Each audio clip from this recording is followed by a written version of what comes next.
Hello बच्चों, आप सभी लोग पढ़ रहे होंगे अपने टर्म 1 के लिए। All the best to all of you for examinations.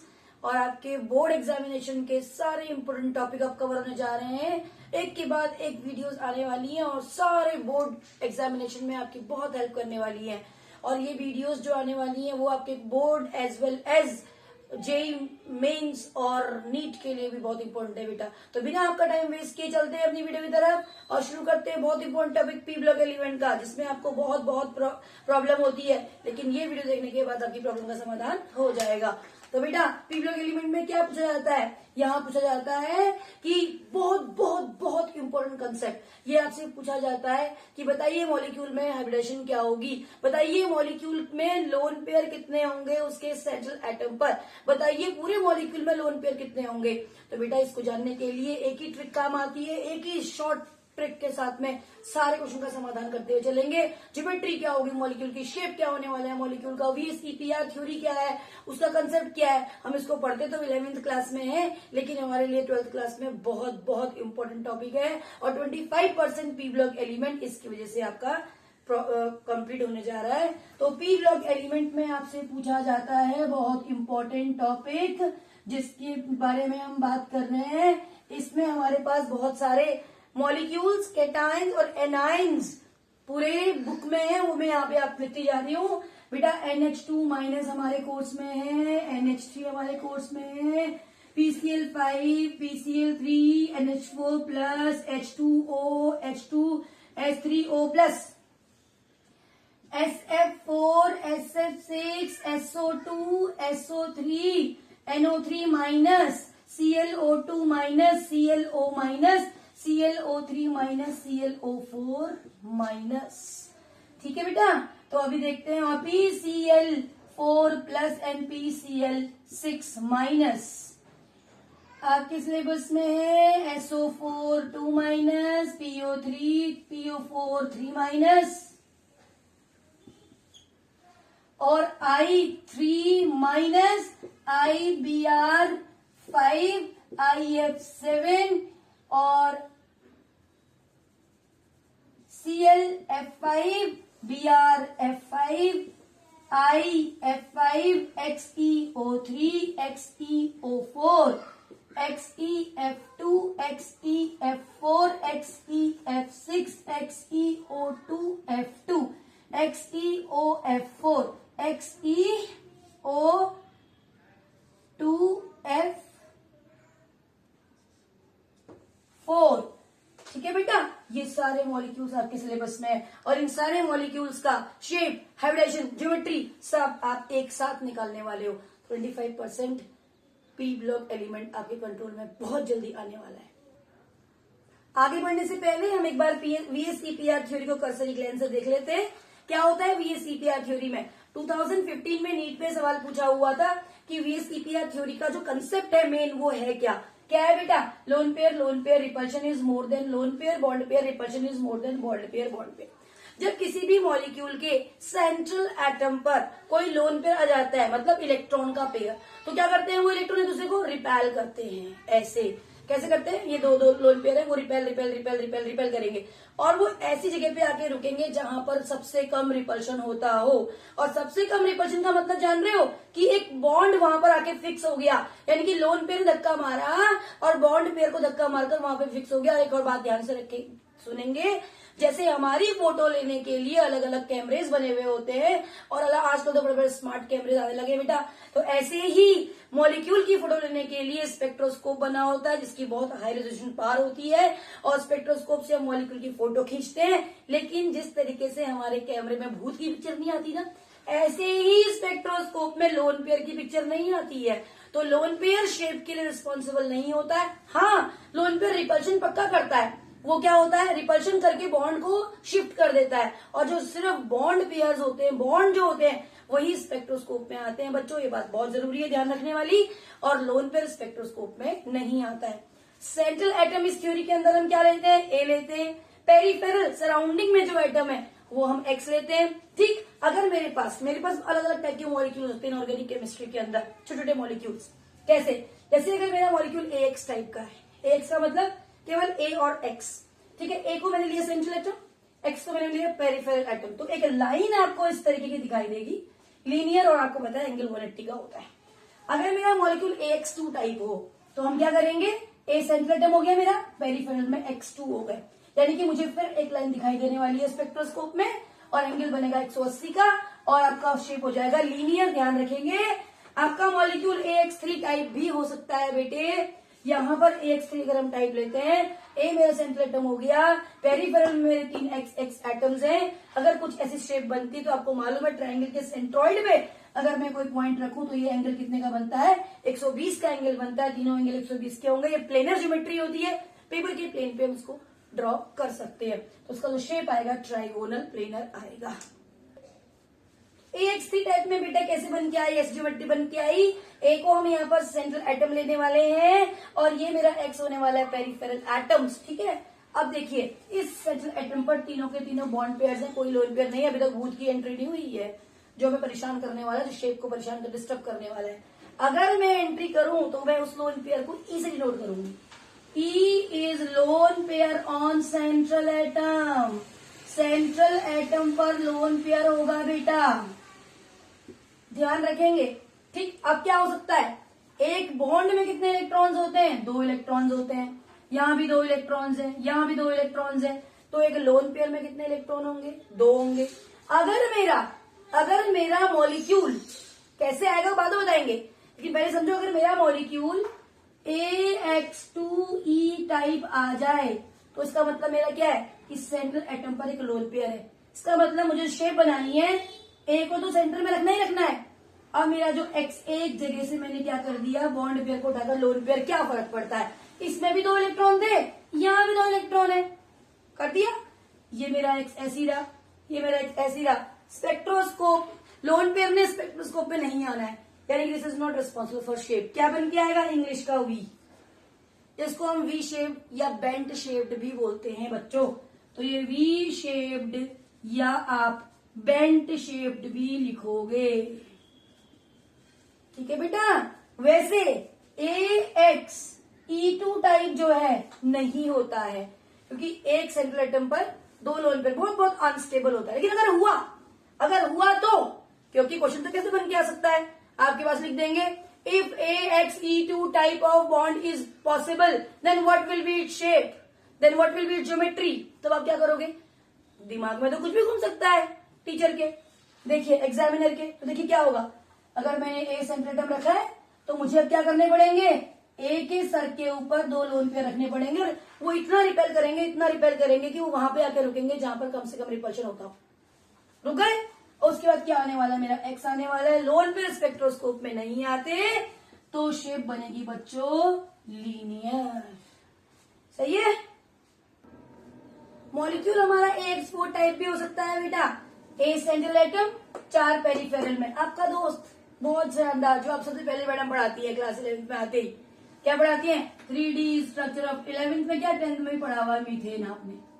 ये तो होता है, कार्बन हो गया सेंट्रल एटम, हाइड्रोजन हो गया सराउंडिंग में।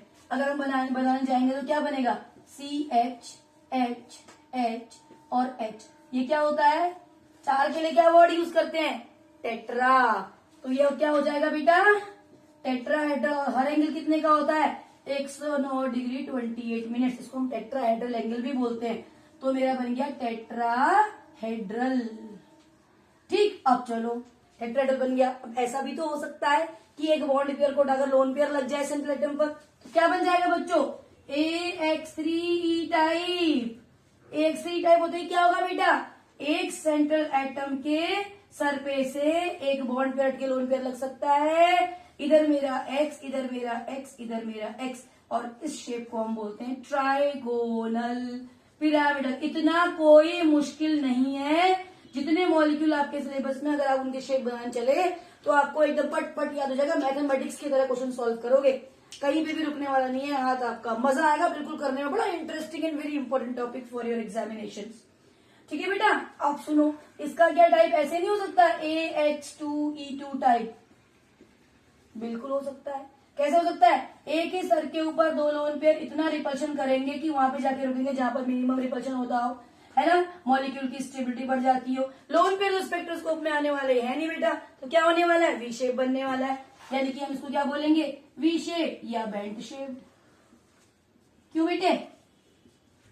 अब आप बोलोगे मैडम AXE3 भी तो हो सकता है, AXE3 हो सकता है अगर हुआ तो, लेकिन AXE3 बेटा बहुत अनस्टेबल हो जाएगा। मतलब एक एटम के सर पर 3 लोन पेयर और एक बॉन्ड हो सकता है, पॉसिबिलिटी तो है लेकिन बहुत कम पॉसिबल। लेकिन अगर हुआ तो क्या होगा, अगर हुआ तो 3 इतना रिपेल करेंगे और ये X ऐसे आ जाएगा, लोन पेयर तो स्पेक्ट्रोस्कोप में आने वाला नहीं है, केवल एक लाइन आपको दिखाई देगी, शेप जो बन जाएगी लीनियर बन जाएगी। ये तो की है चाबी, इस चाबी को आपको पढ़ना जिस तरीके से मैंने अभी वीडियो शुरू से पढ़ाई है। अगर आपने ये की जो मैंने चाबी पढ़ाई इसको बार बार अगर आप 3-4 बार पढ़ लेते हो और अपने कंसेप्ट में कैसे अप्लाई करते हैं मैं आपको बताऊंगी, करते हो तो ये टिप्स में आ जाने वाला है टॉपिक आपके।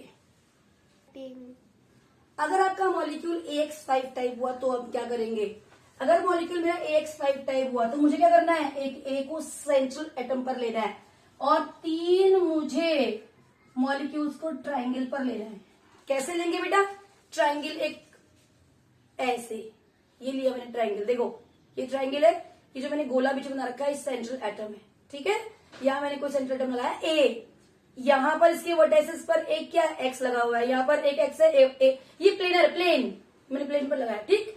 अब मैंने क्या किया, ऐसे करके एक्सियल, ये बहुत लंबे लंबे बॉन्ड होते हैं, हालांकि मेरी पेंसिल छोटी है, ये देखो ये बहुत ऐसे करके होता है। एक एटम को आप यहां लगाओगे और एक एटम को आप यहां लगाओगे और यहां से आप अगर जोड़ते हो, जोड़ो ये एंगल तीनों के बीच में, यहां पर एंगल जब बनोगे आप जोड़ोगे तो कितने का बनेंगे, 120 के एंगल बने, ठीक है, ये 120 के एंगल बने। उसके बाद ये क्या होगा बेटे, अब आप देखो जब आप यहां से एंगल बनाओ कितने का बनेगा, 90 का एंगल बनेगा, नहीं इसके साथ 90 का इधर, 90 का इधर, 90 का नीचे से इधर से 90 का, समझ आया। और ये क्या है आपका एक्सियल बॉन्ड है, ये लंबे होते हैं, ये पेंसिल छोटी है, ये बॉन्ड ऐसे लंबे होंगे बेटा, जितना नीचे इतना ही ऊपर, ठीक है।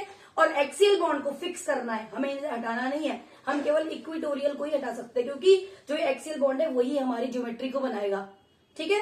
अब आप देखिए इस ट्राइंगल के ऊपर अगर मैं यहां से इसको जोड़ दूं तो क्या बनेगा बेटा, 3D ट्राइंगुलर बेस्ड पिरामिड बनेगा, ठीक। यहां भी क्या बनने वाला है, एक और पिरामिड, एक पिरामिड ट्राइंगल के ऊपर, एक पिरामिड ट्राइंगल के नीचे, तो बाई पिरामिडल।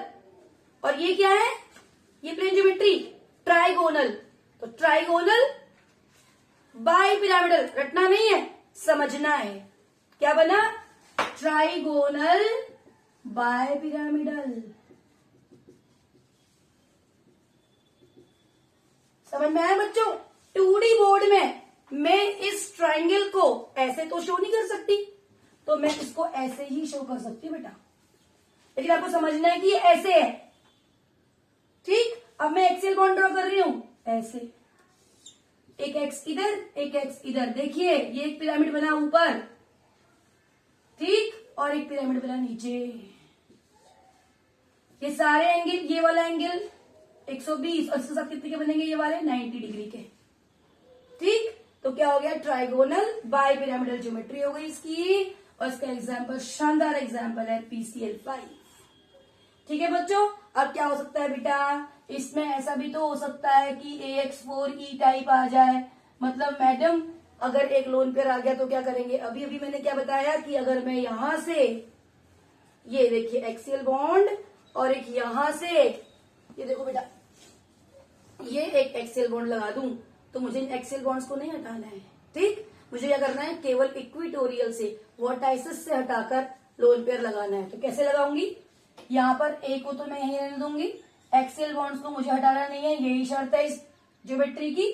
मुझे ट्राइंगल के एक वर्टाइसेस से हटाकर लोन पेयर लगाना है, अगला वर्टाइस ऐसा हो जाएगा, ये हो जाएगा। अब आप देखो क्या हुआ, ये एक पूरा फट्टा, इस फट्टे के ऊपर एक बच्चा यहाँ बैठा हुआ है, एक बच्चा यहाँ बैठा हुआ है, जब बच्चा इधर जा रहा है ऊपर तो ये नीचे आ रहा है, ये सपोर्ट, तो ये हो गया सीसॉ,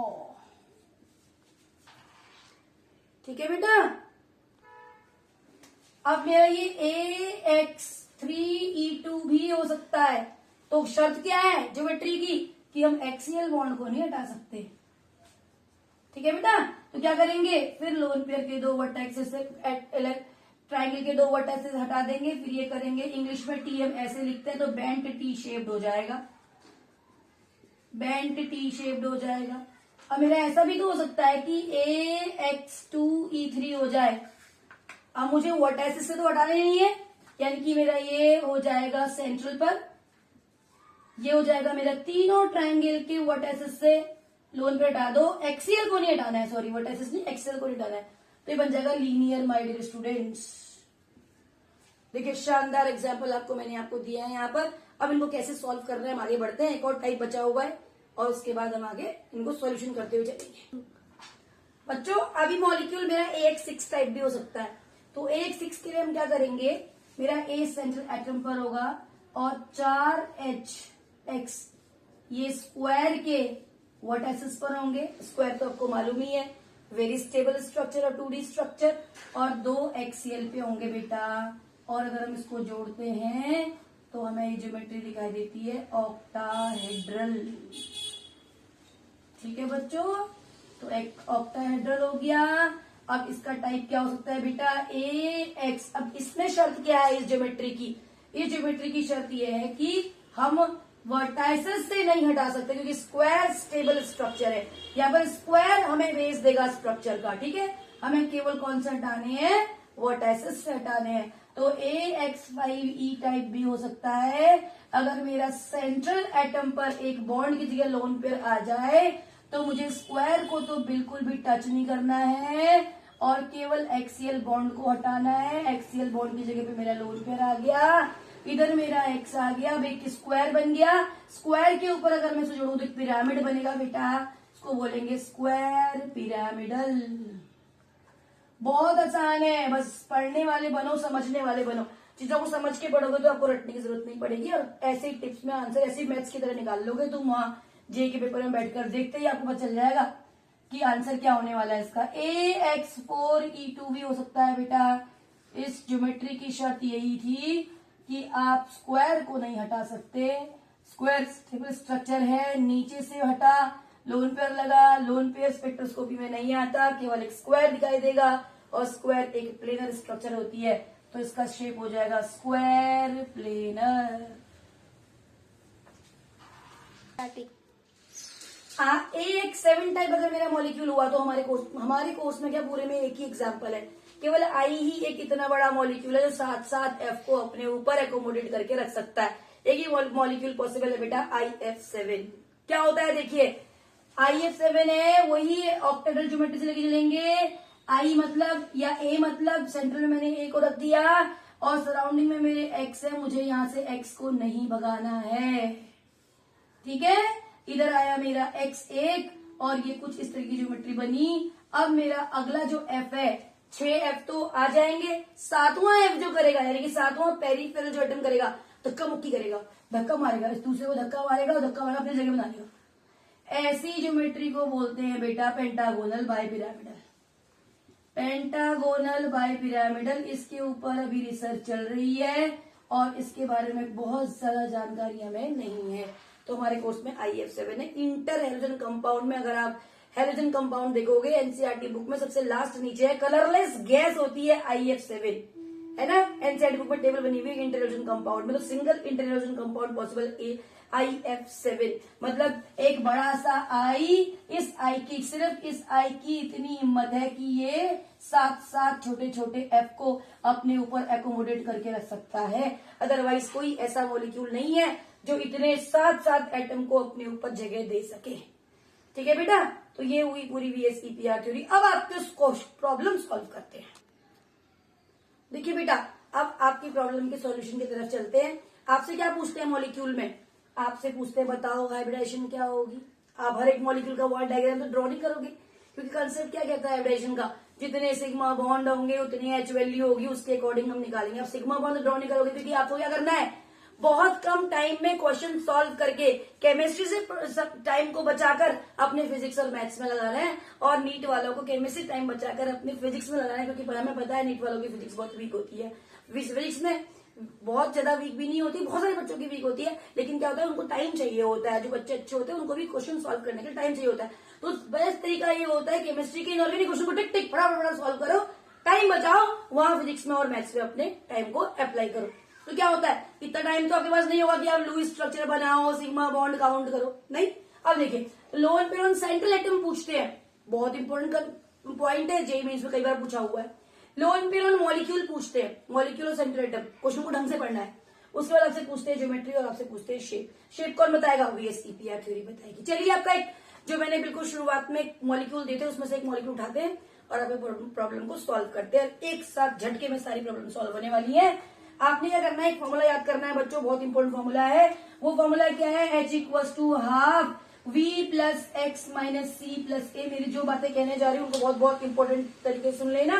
ए जो है वो एनायन है बेटा, सी जो है वो कैटायन है, आपको मालूम है कैटायन पॉजिटिव होता है और एनायन नेगेटिव चार्ज होता है। एक्स जो है वो मोनोवेलेंट एटम्स है, और मोनोवेलेंट की बिल्कुल टेक्निकल भाषा में नहीं सिंपल भाषा में बात करती हूँ, फर्स्ट ग्रुप या 17 ग्रुप का। मेरी बात फिर दोबारा सुन लेना, अगर फर्स्ट ग्रुप का और 17 ग्रुप का एटम होगा तभी हम एक्स को काउंट करेंगे, वरना एक्स की काउंटिंग नहीं होगी। वी होते हैं वैलेंस इलेक्ट्रॉन्स, और वैलेंस इलेक्ट्रॉन्स आप कैसे लोगे, पी ब्लॉक एलिमेंट के अंदर। आपको मालूम है 13 से लेकर 18 तक पी ब्लॉक एलिमेंट्स होते हैं। 13 ग्रुप का जो मेंबर होगा उसके वैलेंस इलेक्ट्रॉन 3 होंगे, 14 का जो होगा उसके वैलेंस इलेक्ट्रॉन 4 होंगे, 15 का जो होगा उसके वैलेंस इलेक्ट्रॉन 5 होंगे। इस तरीके से आपको वैलेंस इलेक्ट्रॉन की काउंटिंग करनी है, ये आपको पता होना चाहिए, ठीक। चलिए बेटा आप अपना नेक्स्ट एक एग्जाम्पल लेते हैं, उसे करते हैं। मान के चलो एमोनिया आपके कोर्स में है, ठीक है, NH3 आपके कोर्स में है, तो आप क्या करेंगे, आपका N हो जाएगा आपका सेंट्रल एटम। ध्यान से देखेंगे, जो अब तक पढ़ा उसे अप्लाई करने वाले हैं। H हो जाएगा पेरिफेरल। अब हम क्या करेंगे, यहाँ पर हमें वैलेंस इलेक्ट्रॉन निकालना है, N के वैलेंस इलेक्ट्रॉन सेंट्रल एटम के, ठीक है। तो क्या होंगे, नेपाल, पाकिस्तान, ऑस्ट्रेलिया, सब भिखारी। क्या है, नेपाल, पाकिस्तान, ऑस्ट्रेलिया, सब भिखारी। कौन सा ग्रुप है, 15 ग्रुप है। तो वैलेंस इलेक्ट्रॉन क्या होंगे, 5 हो जाएंगे। एक्स कितने होंगे, 3, क्योंकि हाइड्रोजन पहले ग्रुप में आता है। यहाँ पर कोई कैटायन नहीं है, कोई एनायन नहीं है। क्या बनेगा formula, half V plus x. क्या बनेगा, हाफ इंटू 5 प्लस 3 मतलब 8, 8 मतलब 4, यानी कि H वैल्यू आ गई 4। अब lone pair on central atom निकालो बच्चों। ऑन सेंट्रल एटम अगर आप लोन पेयर निकालोगे तो कितने आएंगे, H वैल्यू, जो ये H वैल्यू आई है वो माइनस जितने एटम यहाँ बॉन्डेड है पेरिफेरल में, कितने हैं, 3 है, यानी कि 4 माइनस 3 बराबर 1, यानी कि E आया 1, ठीक। अब हम क्या करेंगे, अब हम मॉलिक्यूल का टाइप निकालेंगे। NH3 लेंगे, सेंट्रल को हम A लेते थे, पेरिफेरल को हम X लेते थे। एक मेरा लोन पेयर आ गया, AX3 E टाइप आ गया बेटा। अब ध्यान से देखो, इन दोनों को जोड़ोगे तो AX4 आएगा। मतलब इसकी जो ज्योमेट्री होनी चाहिए, जो हाइब्रिडाइजेशन कहता है वो कहता है कि टेट्राहेड्रल होगा, लेकिन जो ये लोन पेयर आया ना, इस लोन पेयर ने कहानी बदल दी। इस लोन पेयर ने क्या किया, क्योंकि ये शेप में तो आएगा नहीं स्पेक्ट्रोस्कोपी में, लेकिन इसके शेप को बदल देगा, ज्योमेट्री को चेंज कर देगा।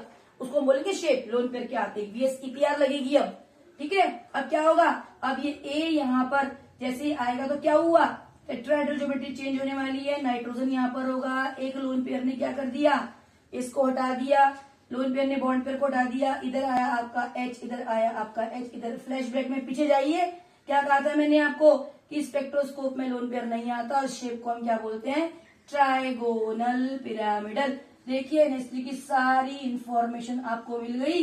लोन पेयर और मॉलिक्यूल अगर आप गिनोगे तो भी 1 ही आएगा बेटा, क्योंकि हाइड्रोजन तो आपको मालूम है एक ही इलेक्ट्रॉन होता है, वो बॉन्ड बना चुका है, तो इसका मतलब हाइड्रोजन पे कोई लोन पेयर होता ही नहीं है। यहाँ मॉलिक्यूल पर अब आप देखिए हाइड्रोजन आ गई sp3 जो आपने यहाँ से निकाली, 4 है ना, ये sp3 जो आपने यहाँ से निकाली, और loan pair on central atom कितना आ गया, 1 आ गया। इसका answer 1। Loan pair on molecule भी 1 ही रहेगा। ज्योमेट्री आपकी आ गई बेटा टेट्राहेड्रल, और आपका जो शेप आ गया वो आ गया आपका ट्राइगोनल पिरामिडल, ठीक है। बच्चे बोलते हैं बेटा मैडम एक आप नेगेटिव वाला भी बता दीजिए जिसके ऊपर नेगेटिव साइन आता हो, मैडम एक आप कैटायन वाला बता दीजिए, मैडम ऐसे ही बता दीजिए जिसमें 2 एटम आते हो पेरिफेरल में। चलो बेटा हर टाइप का एग्जाम्पल कर लेते हैं। फिर बच्चे बोलते हैं मैडम एक ऐसा बता दीजिए जिसमें कोई सेंट्रल एटम ना, कोई 2 मॉलिक्यूल ना हो, एक ही मॉलिक्यूल होता हो। तो सारे टाइप के एग्जाम्पल ले लेते हैं यहाँ पर और आप क्वेश्चन कर लेंगे, ठीक है। चलिए अब हम एनाइन लेके चलते हैं। एनाइन लेते हैं NH2-, ठीक है। सेंट्रल एटम नाइट्रोजन हुआ 15 ग्रुप का है, तो वैलेंस इलेक्ट्रॉन 5, एक्स एटम 2 क्योंकि ये पहले ग्रुप का है, एनायन यहाँ पर 1 है। फॉर्मूला बनाओ, half V plus X minus C plus A, anion को ऐड करते हैं, ध्यान रखना बच्चों, half 5 plus 2 plus 1 8, H value 4, sp3 आ गया, ठीक है, एच वैल्यू आ गई 4। अब lone pair on central atom निकालो बेटा, 4 माइनस कितने एटम बॉन्डेड है 2, तो 2 लोन पेयर आ गए, यानी कि ई की वैल्यू आ गई मेरी 2।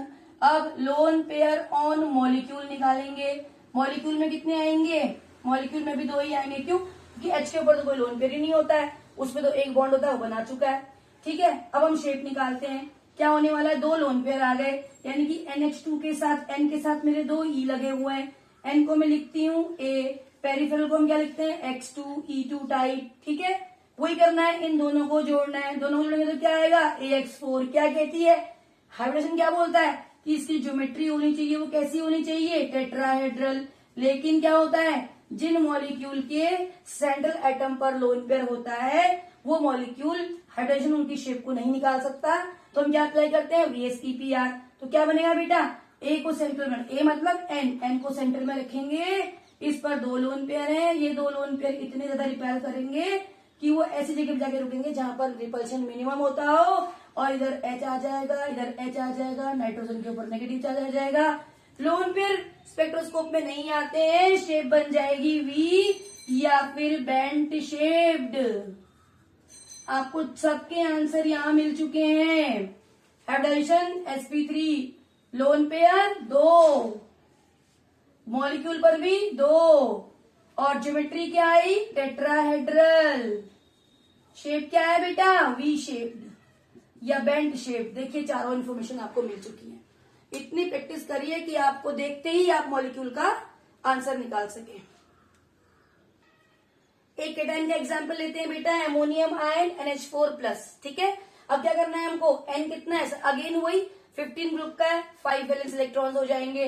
H क्या है, पहले ग्रुप का है, कितने H है, 4 है, X की वैल्यू 4 हो जाएगी। क्या लगा हुआ है, केटाइन, केटाइन को क्या करते हैं, माइनस करते हैं, तो मैंने एक केटाइन माइनस कर दिया, तो क्या बना, हाफ इंटू 8 मतलब 4, H वैल्यू 4 आ गई, मतलब sp3 आ गया। Loan pair on central atom मुझे निकालने में, तो क्या होगा, H value minus peripheral atoms, 4 - 4 मतलब 0, H पर कोई तो लोन पेयर होता नहीं है, तो इसका मतलब इसके मॉलिक्यूल पे भी 0 लोन पेयर होंगे, और जिस मॉलिक्यूल के सेंट्रल एटम पर 0 लोन पेयर होते हैं उसकी ज्योमेट्री भी वही होती है जो उसकी शेप होती है। VSEPR यहाँ पर कोई काम नहीं करेगी, क्योंकि VSEPR तभी काम करती है जब वहां पर लोन पेयर होता है, यहाँ कोई लोन पेयर नहीं है बेटा, ठीक।